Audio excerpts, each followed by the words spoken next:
Hello, good afternoon, everybody. It is now 3 p.m. East Coast time, and we're preparing to begin the webinar this afternoon, hosted by the National Humanities Center, titled Become a Fellow at the National Humanities Center. I want to welcome you, and we're very pleased that all of you could join us from what looks to be all parts of the country. My name is Andy Mink. I'm the Vice President for Education Programs, and I'm actually dusting off my earbuds today. I typically do webinars like this for teachers and educators throughout the academic year. We probably do about 25 a year, and so it's kind of fun to do them in the middle of the afternoon and do them here in the summertime. I'll be joined today by my colleagues and friends, Tanya Moons, who's the Vice President for Scholarly Programs. Tanya will be describing in depth the process to become a fellow here at the National Humanities Center. We'll also be joined by our colleague, Lynn Miller, who will be also on hand to share some of the logistics and some of the details.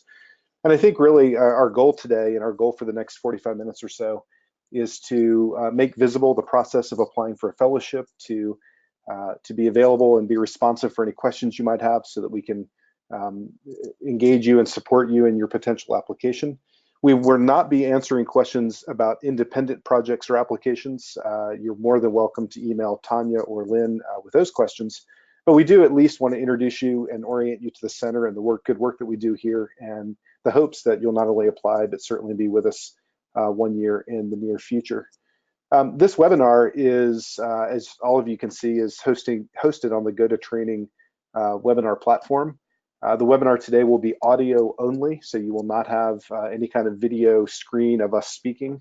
And we will have an associated PowerPoint that will talk through and work with. I think you'll find that the PowerPoint itself is really meant to be an anchor, an image anchor for the conversation, rather than full of text and full of things to read and to digest. So I will be recording today's session, and we'll make this available to you in the future so you can go back and review it. The GoToTraining control panel that's visible on your screen should be pretty easy to navigate.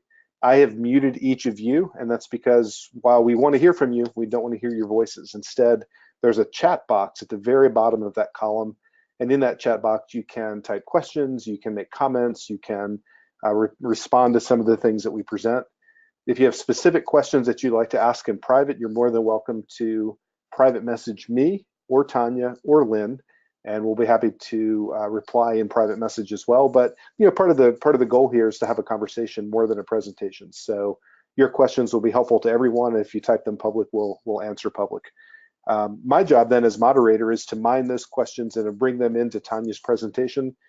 So I'll be speaking on your behalf. I'll certainly cite you and where you're from. So when you type your question in, you might actually say where you're from or what university you're a part of. And Lynn will also be on hand to answer some of your questions more spontaneously in the chat box. If they're short, quick, objective questions, we can just we can do it there. So as you enter, I'm going to be muting your mic, so don't feel awkward. Don't feel like we're trying to shut you down. We just want to hear from you in writing as opposed to hear from you your voices. So you're here and you've joined this webinar because you're interested in the National Humanities Center, and it's our pleasure to be able to share with you not only the process for the fellowship program, but also give you a little bit of foreshadowing some of the other work that we do. The scholarly programs is by far our signature and primary mission. We're just now finishing our 40th year, so for the last 4 decades, we've welcomed a cohort of scholars every Labor Day until the following Memorial Day to come to the center and do their good work. So this is our building. We're located in Research Triangle Park, which is wedged just between Durham and Chapel Hill, not so far from Raleigh. So you can imagine in this intellectual vibrancy of the Central Carolina area, the center itself rests in a 5,000-acre business park and serves as an intellectual laboratory, serves as a place for scholars to come and to do their work, to write their books, to edit their manuscripts, to interact with each other. And I think what we'll encourage you to consider today is that interaction is some of the most valuable and some of the most important things that we do. In addition to our scholarly programs, we have 2 other departments and missions. One of them is the education program, which is the department that I'm in charge of.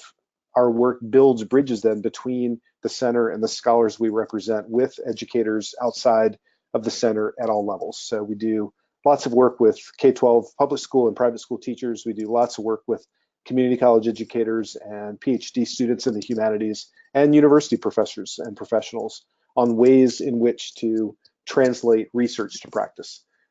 It's my belief that there's a body of knowledge, there's also a way of knowing, and I think we're trying to represent both. We're trying to represent the emerging new understandings of scholarship in all humanities fields. We're also trying to model and to articulate the value of the humanities in terms of how we approach the world that we live in. That then leads to the third department, public outreach and public programs. We do a lot of work here at the center that invites the public to engage with us on topics around the humanities. These might be evening lectures or workshops. It might be longer multi-day conferences. It certainly comes in the online and blended environment with advocacy pages and network building and support that we give humanists all over the country. So in both education and public programs, it's really our goal to extend the center and the interesting work, the innovative work that's done here to all parts of the country, but also now more so internationally. I think you'll find as we begin to describe the fellowship program that level of diversity and that depth of impact is really, I think, what makes the National Humanities Center a unique and an interesting place to be associated. So with that short introduction and orientation, I'm going to now invite Tanya Moons to join us and walk us through most of the webinar. Again, you're going to hear my voice sort of chime in at times when I read your chat questions, or I might ask for clarification. So this is a little bit like two disc jockeys talking into our screens. And if you have anything that you'd like to know, please don't hesitate to interrupt us, to register your question, and I'll make sure that it gets covered. So Tanya, I want to make sure that you have the mouse control and ask you to say hi. Hey Tanya, can you hear me?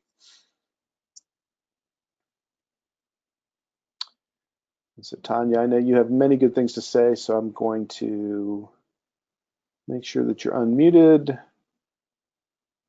Hello, Tanya, can you hear me? Hi, yes, I can now. Hi. Thank you, Andy. Welcome everyone to this podcast, webinar, excuse me.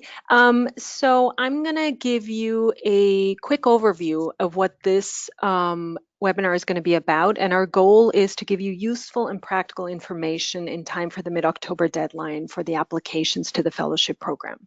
So I'm going to start talking a little bit about life at the center and the fellowship program in particular. Then I'm going to hand off to our colleague Lynn Miller, who's the Scholarly Programs Manager, and she'll talk about what the relocation and logistical support is for fellows who need to relocate to North Carolina to be at the center. After that, I'm going to talk about the application and selection process, and there our goal really is to give you as much information as we can. We want to show you how that works so that you can really craft your applications to that process. And then I'm going to close with some general tips on what makes for a strong proposal. And we will then open it up to your questions. I am trying, there we go. So as Andy mentioned in the opening part of the webinar, the mission of the center is to support scholarship and scholarship in the humanities. And a really important way in which we do that is through our residential fellowship program. We work very hard to foster a scholarly community, and we bring scholars together from across the humanities and across the world to work on their projects. And we keep a culture of really trying to keep the asks and the obligations of fellows minimal so they can focus on their work. Every year, the center welcomes up to 40 scholars to be in residence for either the entire academic year or for a semester. And we host scholars from the mid-career stage to the senior scholar stage. We've had 40 years of fellows, so we've had over 1,500 fellows, and collectively they've published over 1,600 books as a result of their time at the center. So we really are committed to supporting scholarly excellence by providing them with the time and the space and the resources they need to work on their projects while they're with us. And we're going to talk about this a little bit later, while fellows apply with a particular project that they craft their proposals around, once they're in residence, they get to work on whatever they want. So we really try to give them maximal freedom to do what they need to do. I'm advancing. I'm trying to advance. There we go. I want to talk a little bit about life at the center. The facilities on the left, you should now see somebody working in what's called the Commons. We have a beautiful building. The Commons is where we do our common meals. We have breakfasts and lunches that are served daily in the Commons. We have chefs who work here. And so we get together during the week and we have conversations about work, about what it's like to be here, just whatever develops. And that's an important part of what we do. On the right-hand side, you see an image of one of the studies. So every scholar who's in residence gets their own private office, and you can see the view is into the woods. We're set beautifully with views into the woods, and there's big glass windows. Fellows can set up for the year, for the semester, and that's really their private office. In the next slide, you can see our library services. That's one of the things that really is universally appreciated and praised by our fellows is we have superb library services where we get books for fellows. We also get archival materials or whatever materials that are needed for the research, mostly from the area universities, from Duke, UNC, and NC State. And we fulfill those requests pretty much within 24 hours. So about 80% of library requests are met by the area universities. If there's something scholars need that's not at the area universities, we have a very robust interlibrary loan program where we get materials from all over the world to provide to our fellows. And once fellows are accepted to the program, they are emailed by the librarians who ask them to actually submit their bibliographies even before they come. So fellows will send their bibliographies and the librarians will make sure that those books that they have are waiting for them by the time they get here. So even before they come, materials are pulled for them and then they're arranged and waiting for them in their studies when they arrive. So that what we try to do is we try to duplicate the home library of the fellow by the time they get here so they don't have to ship their books to us. We also offer some programming over the course of the year. We always start the year with 5-minute project presentations, and those are very brief talks where each fellow presents the work that they do, and it's a very easy and it's a fun way of learning what other people are working on. So we try to keep that a very minimal ask, and it's a very efficient way of everybody knowing what their fellow fellows are working on. And then over the course of the year, if people want to do more in-depth work or they want to workshop something in progress and they want to get feedback from the other scholars who are in residence, we give them opportunities to do those kinds of workshops as well. We also every year do in-house seminars, and those really depend on what the scholars are interested in. So those tend to form organically depending on who we have in-house. One year we had a group that read very actively and met and discussed literature on the body. We also had a group that focused on the 19th century that workshopped each other's work. That was more of a works in progress group, and that also invited scholars from the area. And then we had a center-wide group that discussed the state of the humanities, and we did readings collectively to discuss those.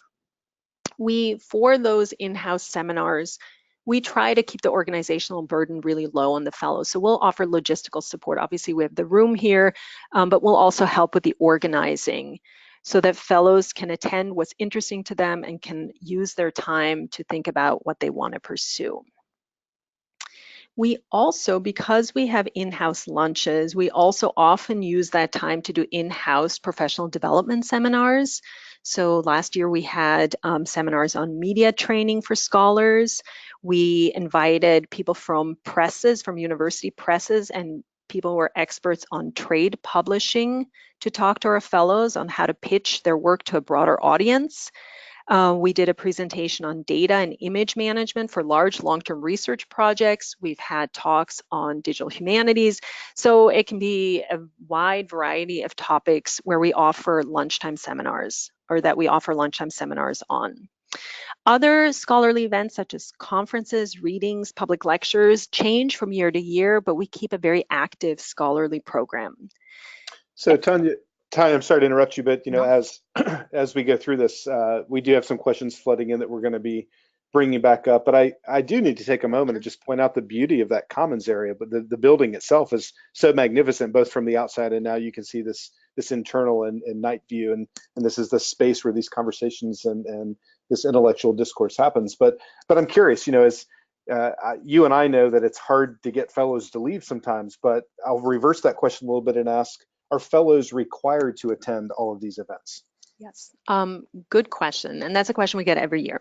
So we, again, in the culture of making sure that people really have the time and the space to do their work away from the obligations of their home institutions, we really try to keep everything optional. So all the seminars that I mentioned, the conferences, the lunchtime talks, all of those, it's totally up to the fellows whether or not they want to attend because they know best what's useful for them. So we really want things to be useful. If it's useful for someone to come to something, by all means. If it's more useful to work on their projects, then that's, of course, totally legitimate as well. The one thing that we do want is for scholars who are here and for everyone to eat lunch together. So if at all possible, we want people to meet up informally in that way. And of course, what happens is that there are professional and personal friendships and a network that develops, and there's a community that we really like to be a part of. So Yeah. in some ways, it almost doesn't become a choice. Yeah. Yep, absolutely. And I mean, there's really interesting conversations. I mean, there's intensely scholarly conversations that take place, and then also just sort of funny conversations that you would imagine as a result of people feeling, or people just getting to know each other. The other thing, though, Andy, just quickly, what your question also prompted for me, which is another thing that people might be wondering about, is we often get asked, about attendance and what the residency requirement really is. So maybe I can address that right now as well. So we are a residential fellowship program, and one of the biggest benefits of that is that scholars get to know other scholars, and they get to read and talk across disciplines. And that, of course, only works when people are actually here. So we want people to be here. We don't allow people to teach while they're in residence, so we really want them to be present.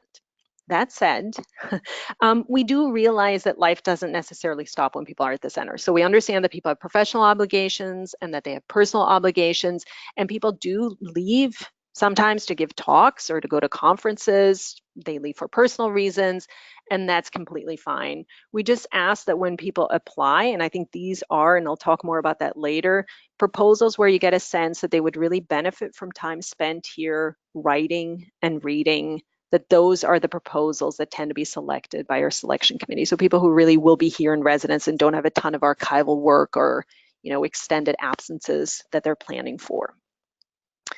Okay.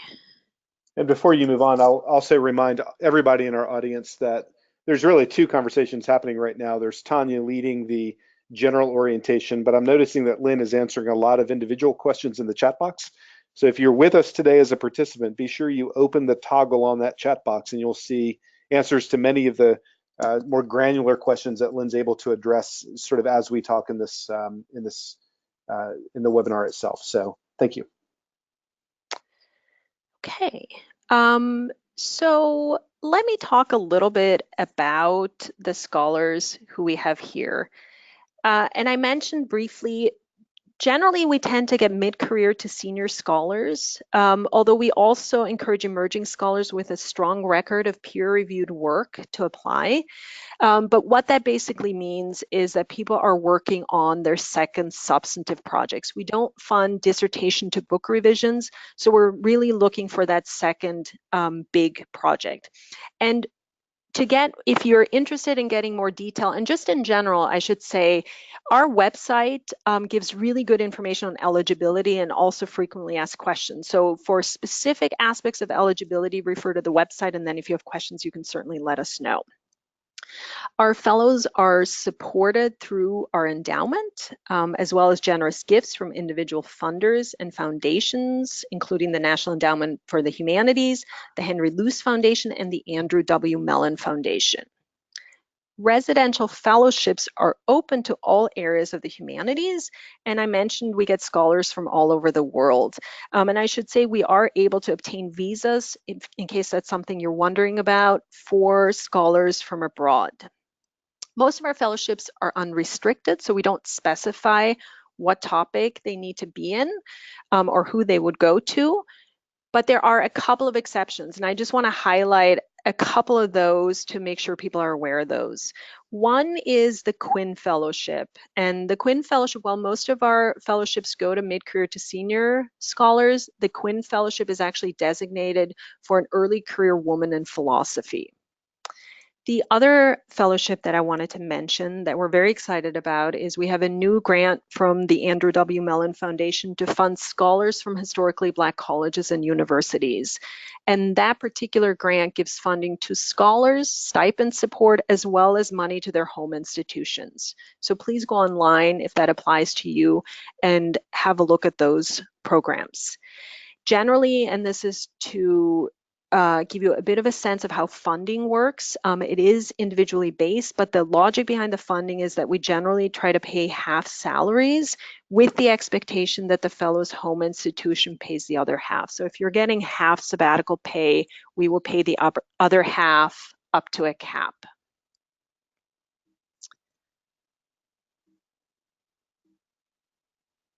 Okay, I am now going to hand it off to Lynn Miller, who's going to talk to you a little bit about logistics and relocation. And Lynn, before you get started, I'll say too that there are some questions that are a little bit larger. We'll be sure to circle back to those. Sometimes with the chat box, it tends to scroll up, but Lynn and I are both making notes, so we'll be sure to get to them. So, Anne, I see your question. We'll be sure to get to it. Thank you. As we mentioned earlier, the National Humanities Center is located in the Research Triangle Park, which happens to be one of the largest research parks in the world. We commonly refer to this area as RTP, and it's in about 7,000 acres situated in Pine Forest, and it's anchored by 3 cities in North Carolina, which are Raleigh, Durham, and Chapel Hill. The larger overarching area comprised of these 3 anchor cities is referred to as the Research Triangle, or simply we call it the Triangle. So fellows will secure housing in this triangle area before they come to their fellowship. So I would say the majority of our fellows opt for either Durham, which is a more urban city with a population of about 250,000, or instead choose to reside in one of the smaller towns of Chapel Hill or neighboring Carborough, which have a population of about 80,000. Housing in the Triangle will likely be at least 6 to 20 miles away from the center. So because of that, and because our public transportation system in the Triangle doesn't allow for easy access to the center, the ability to drive and utilize a car while in North Carolina is definitely recommended. So the center doesn't have on-campus housing or affiliated housing, so fellows are required to plan for their own living arrangements leading up to the fellowship year. But what our office does is try to provide resources and connections for incoming fellows as they begin their search. We've been lucky enough to work with a number of established landlords in the area, and many of these landlords will rent to incoming fellows with each subsequent year. Additionally, we can provide some information on apartment complexes and communities if fellows are looking for more of that traditional kind of apartment experience. The costs definitely will vary greatly, and it depends on the area fellows are choosing, the types of housing they're looking at, and the number of the household members. But the center does its best to provide fellows with an overview of the areas and the rental market upon acceptance so that housing can be taken into account when the offer is made. If fellows are bringing children with them to the center, the good thing is that the center is located in the middle of 2 of the best school districts in the state. And the first one is the Chapel Hill Carborough school system, and the second is the Wake County School District. And Wake County is where the larger city of Raleigh, North Carolina sits. Fellows need to plan on registering their children for school in person, so that time is usually factored into when they're arriving in North Carolina. And for most traditional schools, the academic year around here begins in late August and then goes through the middle of June.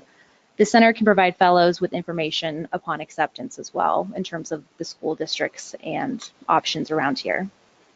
And with that, I'll hand it back to Tanya to discuss a little bit more about the application and selection process. Thanks so much, Lynn. And actually, before we do that, I think I am going to ask that we take just a few moments to address some of the questions that are beginning to queue up. I want to make sure that we don't have too many at the very end, and that some of your more relevant questions get answered now. So when I pose these to Tanya, it may be that she's got plans to address them in more depth later in the presentation, but I at least want to get through some of these. So let's start with Ann Wisnett. Ann asks about some of the non-traditional projects that we might have funded. You know, we certainly have a library full of books that have been published, but I wonder, Tanya, if you can give us some examples of some other projects that are viable non-book projects that have been funded. So we have had, I'm not sure exactly what Anne has in mind, but we have funded digital projects. Currently, we are tracking only books, although we're changing that. We want to capture less traditional scholarship as well. So some people have done digital projects, and we have that again in the application. Some people have also, it's not just monographs. In some disciplines, it makes more sense to do a series of articles. So we also have that, and we capture that. We have had people who are doing collaborative work. Those, if that's something that will be of interest, both people need to apply separately, and they're evaluated on their own merits, but they would in their application specify what they're working on. And once people are here, they tend to do, you know, whatever makes sense for them. So then we have people also do more publicly facing things. We have people writing op-eds. We have people appearing on radio shows, things like that. But I would say by and large, people, by far the most common project proposal is centered on a book. And then maybe the next most common would be a series of articles that cohere as kind of a substantive project. But we also have people who are applying with DH projects, for example. And of course, our education department then helps pull a lot of that work in as well. Another question for you, Tanya, as a follow-up then, is there a list of projects or preferred areas? We don't actually, and we get that question as well about whether there are sample applications that have been successful. And we do not make those available, in part because we want people to think about their own projects. We don't want people to model it on a certain kind of pattern. So we have lists of scholars and what their projects have been on the website, but we don't specify what in particular people ought to be working on, or what kinds of topics might be more successful. So my recommendation for that would be to think about your own project, and if you want to see what kinds of projects have been done here, to look at the list of former fellows. Those are online. It gives the 40-year history of people who have worked here with the titles of their projects. And I'm sorry, Tanya, but you brought up funding, so I've got a couple of questions I'm going to wrap into one for you about funding. In no particular order, can you talk just a little bit more about the ways that funds to independent scholars are calculated? And then similarly, if an institution doesn't offer sabbatical pay, how do we handle that sort of negotiation? Yep. So, and I'm jumping ahead here a little bit, but I think that makes sense actually. So what happens is the fellowship selection process happens totally independent of funding situation or where somebody is. Although people put that down on their applications, the projects are evaluated on the merits of the project and the person's CV, et cetera. So when somebody is selected to be a fellow after the selection committee meets, I then pick up the phone and I actually call each of the fellows and I ask them to confirm their financial situation with me. So at the time of application, they will put down their salary and what the expectation is from other grants or from their home institution. And I then call them to have a discussion. And I would say we do get this issue of people not being supported financially by their home institution, or they don't have a regular sabbatical, or they may be an independent scholar who doesn't have that kind of financial support. So that is something that we deal with, but I should say we do it on kind of a case-by-case basis. So we try to work something out where we take into account what it costs to live in North Carolina, and we take into account what we can do financially, and we try to come up with a funding package that works for every scholar. But I can't give kind of a blanket formula because that's not how we do it, but we do talk to people and make sure that it works. Fantastic. There are a couple of other questions, including, Brian, I see yours lingering in the chat box that are maybe more specific to you, and I'm going to sort of pause on those, and we're going to come back, either invite you to contact Tanya or Lynn directly, but we'll save some time for that. So Tanya, let's get back to our PowerPoint. Okay. So here's we needed a drum roll for this page. Yes. This is the website, and I would encourage all of you, you probably have been on it already actually, to register for this webinar, but that is really the place where you can get a lot of this information. Every year, the competition opens in early July, and then it closes in mid-October. And the exact dates vary a little bit from year to year, so to encourage you to just verify online what the exact dates are for us. Okay, so let me talk a little bit about what materials we ask scholars to provide when they're applying. So the first part of the application process is to fill out the online application. I should say all of our application is managed through our online system, and it's really very good. I mean, it's really intuitive and it's really robust. We've been really happy with it, and I think it's been good for our applicants, and we've gotten very positive feedback from our reviewers, so it's a very nice system. The system will ask you to do the online application, and then it asks you to upload various documents. So one of those documents would be your project description. It's brief, no more than 1,000 words. And again, this should be on a second substantive project. And this is a question I also get often about: how humanities does my project really need to be? So in your project description, even if you're from a maybe humanities adjacent field, make sure that you talk about what your primary intervention in the humanities is. So specify the link in your application to the humanities, but you don't have to be within a humanities discipline to be eligible or even selected for a fellowship. The other piece we ask for is a short bibliography, so no more than 2 pages, that talks about the sources that you're going to use. We request a short CV, again, no more than 4 pages, and a project outline. That's a 1-page document. And for that, what you would do is, if you're working on a book, you would give a chapter outline and give a brief description what those chapters are going to be about. If you're doing another kind of project, like if you were doing a series of articles, you would just want to give a brief outline of what those articles are and how they hang together. The other piece that then completes your application would be your 3 letters of reference. And that's also handled online. So you would provide emails, and we then send an email prompt to your letter writers, and they're then able to upload the letter through the system. You can check on your application, so you can see if your referees have uploaded their letters. But you are also responsible for making sure that they have. So we're not going to notify you if your application isn't complete. You need to communicate with your letter writers to make sure your letters are in so that we can consider you for the fellowship. I'm going to talk briefly now about the selection process and notification process. Broadly speaking, our selection process can be divided into 2 separate rounds. The first round is a peer review round that's by people in your discipline, and then the second round is an interdisciplinary round. So that's by scholars from different disciplines in the humanities. So let me talk a little bit more about what that means. Every year when our applications close, we get, I would say, between 500 and 600 applications. Sometimes it's more than 600. Each eligible application then is sent to 3 reviewers, and these are external scholars, these are not in-house people, is sent to 3 reviewers that are in the field of the project. So every proposal, the first round of review is by people who are in the field of the project. Those people then assess the projects, and they give it a numerical score and write us a narrative evaluation. From that, the proposals that are rated the highest by these external reviewers, we create a list of 100 finalists. And those finalists are all advanced to the next round. The next round, that's the second round, is the peer review part.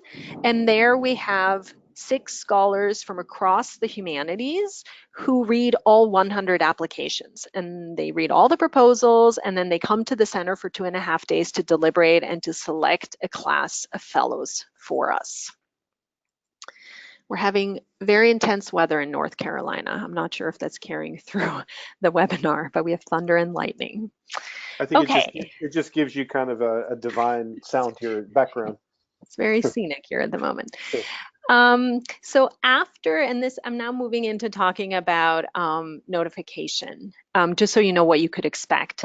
So after the selection committee meets, and they usually meet in late January, early February, we reach out to every applicant to tell them how they did in that round. So we let them know if they were awarded a fellowship, if they were not awarded a fellowship, or if they're on our wait list. So every year we also have a wait list. And then over the next few weeks, as we fill our fellowship class, we get in touch with people on the wait list if their status has changed. So we make sure that we really keep in good contact and keep people apprised of the status of their application. And then by mid-March, we make sure that we notify everybody. So early to mid-March, we let everybody know of the final status of their application. So I'm going to talk now briefly in closing about what best practices in applying. And for that, I want to just make the caveat that, of course, every project is different, and this is not a kind of a one-size-fits-all. These are just general guidelines, and many of them you're probably familiar with. I mean, I would say these are probably applicable just for general good grantsmanship. So we have found that what makes for strong proposals is when people are very clear about why their project matters. And for this, again, I think if you keep in mind those 2 rounds of selection, if you can specify why your project matters, not just to people in your discipline, but why it matters more broadly and across disciplines, I really think that makes for the strongest proposals. The other thing that people who that I think is a good thing to do is to talk about how you intend to achieve what you set out to do. So to be very explicit about your methodology and how you're going to do the project that you've described. The other piece is to specify why you're the right person to do this, and this can, be if you've done archival work or if you've done, if your language. I mean, it doesn't have to be super elaborate, but for you to say why you're the person who can accomplish this project. And then finally, I would say, and this again goes to these 2 rounds of selection, especially that second round, which is that interdisciplinary selection committee. I would recommend that people avoid using very discipline specific or overly narrow jargon. I think clear language always does better, especially if it's read across disciplines. The final piece, I actually do have one more piece that people ask about a lot of times is what stage a project should be at to be successful. Do we want projects very early or should they be far along? Kind of what is the right time to apply? And for that, again, this is somewhat subjective, but I would say, again, a project that's really early where it kind of reads like the person doesn't quite know yet where it's going to go, or where it reads as though a lot of research and archival work still needs to happen, where the scholar may not be in residence for much of their time at the center, those tend not to do that well. And then I would say at the same time, ones that seem like they're very polished and are pretty much done, and maybe somebody just needs to do a little bit of editing, but it just sort of reads as though finishing touches are all that's required. Again, I would say the selection committee tends not to select those projects because they also want to make sure that the funding is really impactful and that it's needed by the scholar, and that the scholar then can do the work that they set out to do. So Tanya, I'd like to maybe just underline a point that I think you made, but I sense that this is lingering for a lot of folks, and that is, you may have said it, but can you just sort of drill down a little bit more deeply? How broadly are the humanities considered when we're selecting fellows in their projects? Yeah, that's a great question. And in some ways, it's a very tough question for me to answer because I think it's not always clear what is a humanities field and what isn't. And we've had people from the social sciences, we've had legal scholars, we've had disciplines that maybe are not totally obviously in the humanities. But I should say that what readers tend to be looking for is that even if tools are borrowed from other disciplines, and even if it's housed in another discipline, that the applicant really specify how the main intervention is in a humanities discipline. So the intervention that you want to do, that you want to accomplish with your project, should really be geared at the humanities, even if you are located in another discipline and even if you use other kinds of methods. That's what I think makes for the strongest proposals. Thank you. And at this point, I think what we'd like to do is open it up to questions and conversation. Again, the chat box has been lighting up with different kinds of questions. Lynn has addressed many of them, but I'm going to pull out a few for you, Tanya. You know, one of the things I think that the National Humanities Center done is try to insert international in a pretty intentional way. And one of our participants has noted that to date, really only a fraction of our total scholars and fellows have come from an international institution. Can you talk just a little bit about our relationship with and our intent with international applicants?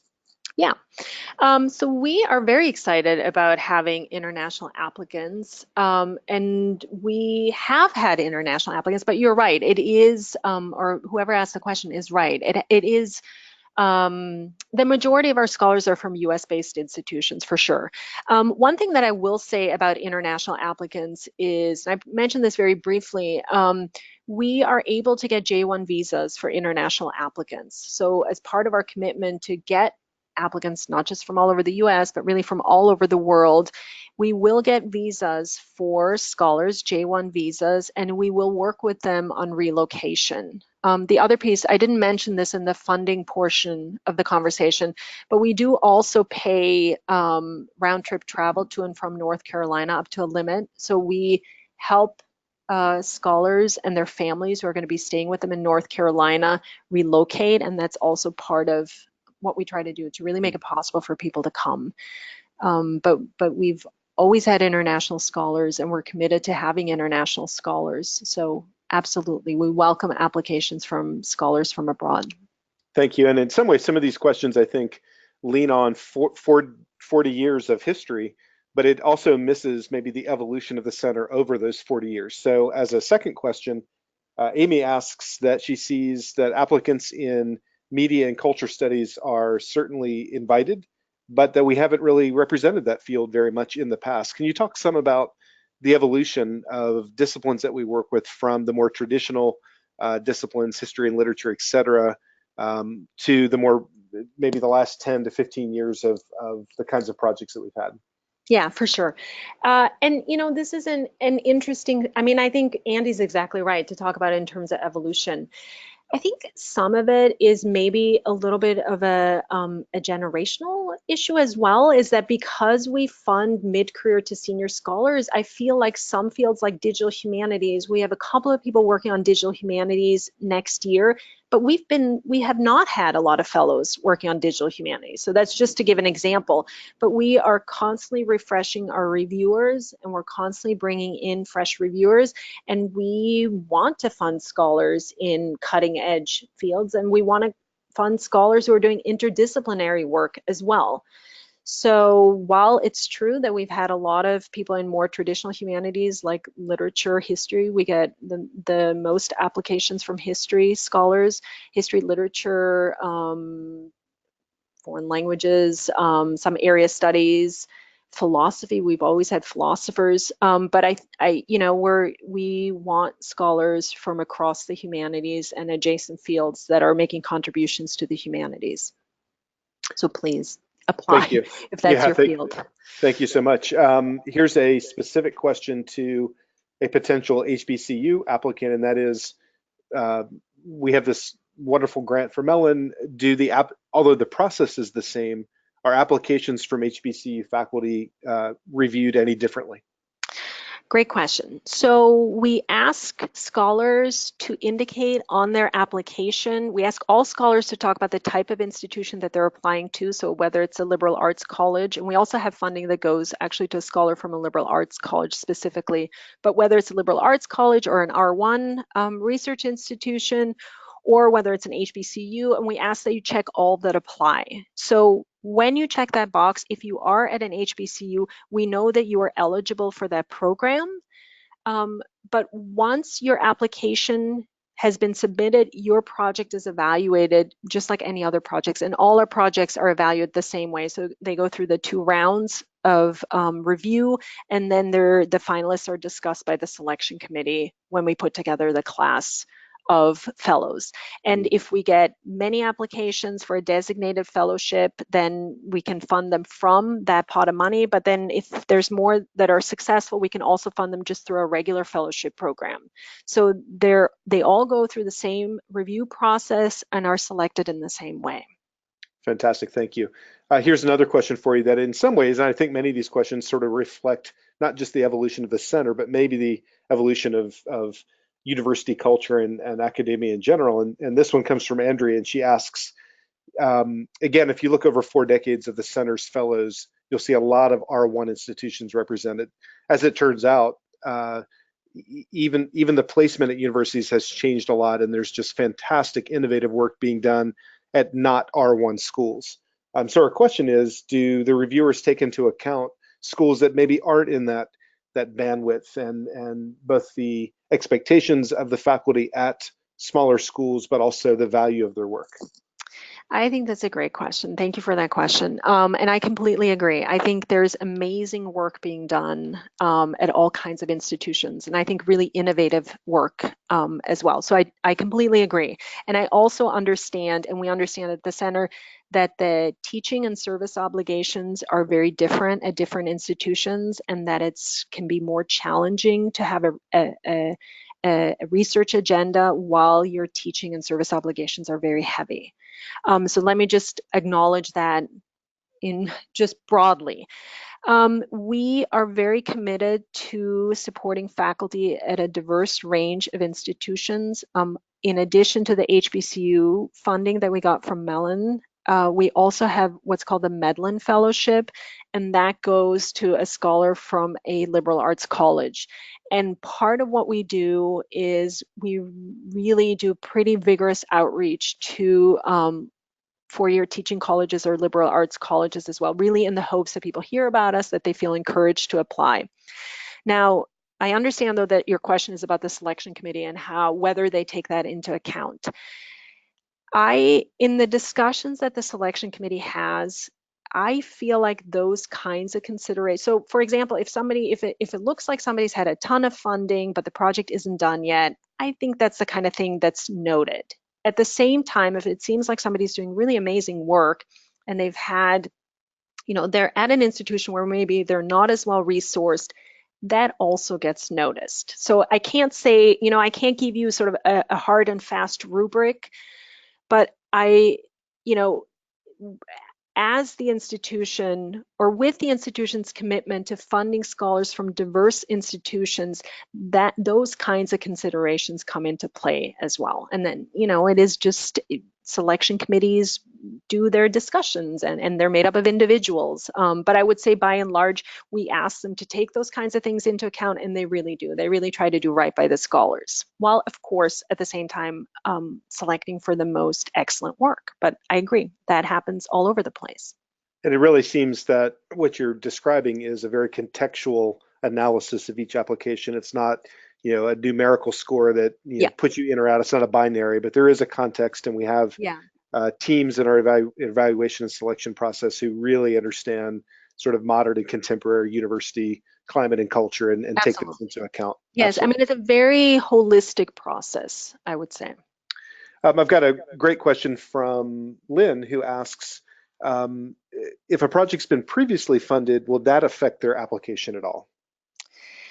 So that is something, it kind of depends. If it seems like somebody has just had a sabbatical and they've, been fully funded and spent a year working on the project and now they're applying again, that is something that the selection committee takes into account. So it's not that you can't have had funding. Lots of people get funding to travel to archives. They get funding for bits and pieces of their project. That's not something that would be held against a scholar. But if it seems like they've had 1 or 2 leaves where they've worked on this very project, that is something that tends to be noticed and probably will be taken into account. And Fantastic. I'm being a little cagey about that, but I would say that that's something where the money or the funding that we can provide maybe wouldn't be as impactful as we'd like it to be. So that's something that's taken into consideration. Great. Here's a question. I've actually received several questions that ask about the value of or the determination around projects that directly and explicitly address either curricular design or teaching innovation of some kind. This question speaks close to my heart in education, but I wonder how the fellowship program responds to that. Yeah, no, I think it's a very good question. So because of how we're conceived of, or because of maybe also because of the history of the fellowship program, we tend not to fund curricular projects. So we've had applications from people working on syllabi or working on textbooks. Those projects we don't fund. If it's, of course, I mean, anybody's scholarship has an impact on their teaching, and if there's a nice tie-in, that certainly would be something that wouldn't detract, or that's even something that would be attractive. But the primary project needs to be a scholarly project. Thank you. What other questions do we have? Are there any other questions from our participants today? We've got just a few moments left, and we are happy to respond to your general questions. I'm scrolling on the chat box. Feels like we've gotten most of them. Anybody else have a question for Tanya or for Lynn? Rebecca asks how broad the bibliography should be. That is a very good question. The bibliography should pertain to the project, I would say. So whatever you can do, I mean, 2 pages isn't that much. So, you know, mention your archives, mention the sources that you're using. I think often maybe more, rather than about format, a lot of times the selection committee notices how up to date it is. So you should obviously, the things that need to be cited should be cited, but it's also worth paying attention to what the recent scholarship has been on this to make sure that you're keeping abreast. But other than that, I would say use your judgment and do what 2 pages are, or even less than that, but the sources that are relevant to your project is what I would say. Excellent, thank you. We've got one question from Catherine asking about the center hours, and Catherine, I'll actually answer you directly and say that the center hours, the building opens at 8:30, we close at 5 in terms of staff hours. I can tell you that the fellows who come here are here all day long. There's some fellows here when we arrive. There are certainly fellows here who stay late into the evening, and you would have a key to the building that allows you sort of free and open access to do the work that you're doing, to sort of get away and have the space and to make it yours. Tanya, that was to give you a chance to get a drink of water and take a breath. Yes. Let's see. Got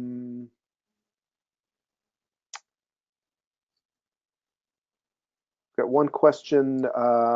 In case the project needs primary data and requires traveling, would there be any extra financing for travel? Good question. So unfortunately, we're not able to provide travel funding for doing research. People sometimes do still need to do some research. They sometimes can pull it out of their university funding, but we unfortunately don't have funds to provide for that kind of travel. So we pay the round trip to and from the center to help people relocate, but we can't then within that pay for travel.